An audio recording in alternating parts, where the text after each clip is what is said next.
Hey everybody. So I saw some reporting on what would happen if Doge was to give an exit interview, and it led me to think of what are the things I would want to tell Doge.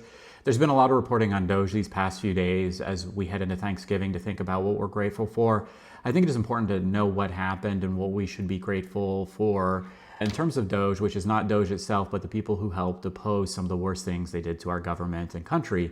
So this is what I would tell Doge if I had the opportunity. If Doge showed up, here's what I would say. You showed up at CPAC with a literal chainsaw promising to defeat bureaucracy, save $1 trillion, and restore democracy by cutting bureaucrats. But you didn't go after fake jobs. You went after the people keeping our country alive.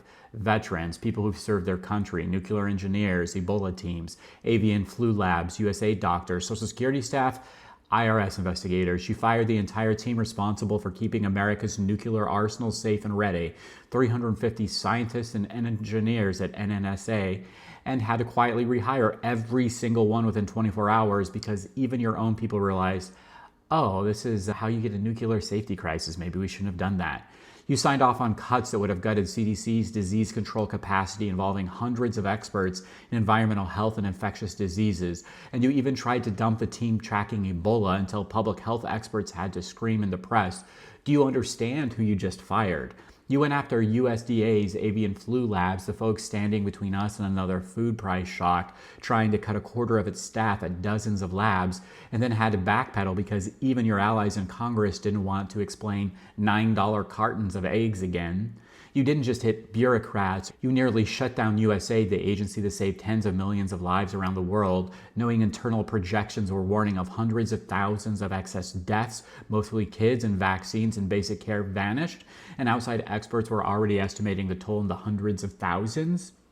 You tried to save money at the IRS by paying experienced revenue agents to walk away, only to have Treasury later admit that the lost tax enforcement could cost more than $500 billion in missing revenue. You promised to prioritize customer service at Social Security while floating plans to close dozens of field offices and kill the phone lines that older and disabled Americans actually use, the ones that handle about 40% of claims, and then acted surprised when 3-hour hold times and massive backlogs became the norm. Inside agencies, you didn't just cut jobs, you lit a psychological bomb intentionally, a mass email telling career civil servants to justify their jobs in 48 hours or be treated as resigned, something union leaders called cruel and un-American, and courts quickly started tearing apart. You created so much fear that people didn't wait to be fired. Around 154,000 federal employees took deferred resignations, being paid nothing through the end of fiscal year and then walk out, and more than 70,000 retired early. By late 2025, the government's own numbers showed something like 300,000 departures when you combine firings, buyouts, and retirements, a massive brain drain that stripped out institutional knowledge from nuclear safety to NIH research. Your own data admitted how reckless it all was. 26,511 times you abruptly fired someone and then had to hire them back. About half of those reversals were forced by the courts, and in roughly a quarter of cases, agencies rehired people before the judge could rule, a quiet confession that your blanket firings were putting essential missions in danger. You preached efficiency while HR shops were buried under retirement and buyout paperwork, unable to process pensions or new hires, and a hiring freeze made it impossible to replace the people you chased out.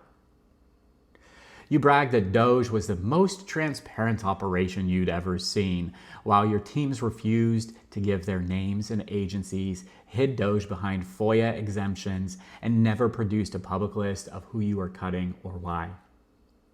You pushed mass firings so dubiously that courts all over the country started slamming on the brakes, ordering people back to work, and a federal judge basically said, "This guy's acting like an agency head who should have been Senate confirmed and he never was."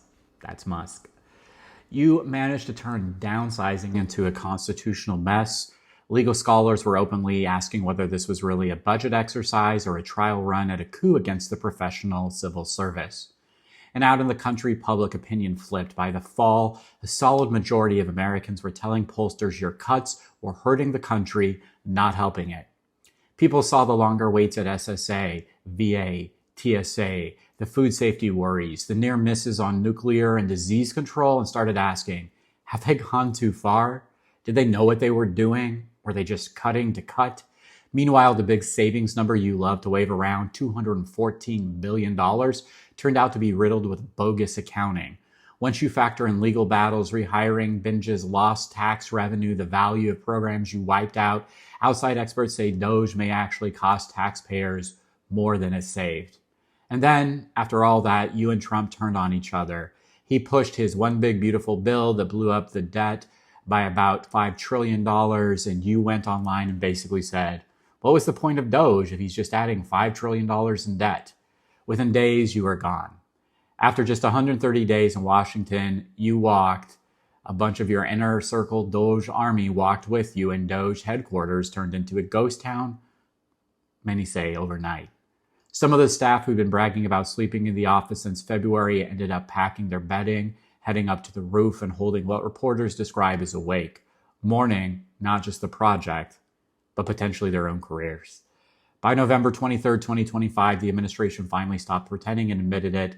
Doge doesn't exist anymore, though I think it might be embedded now. We got to watch out.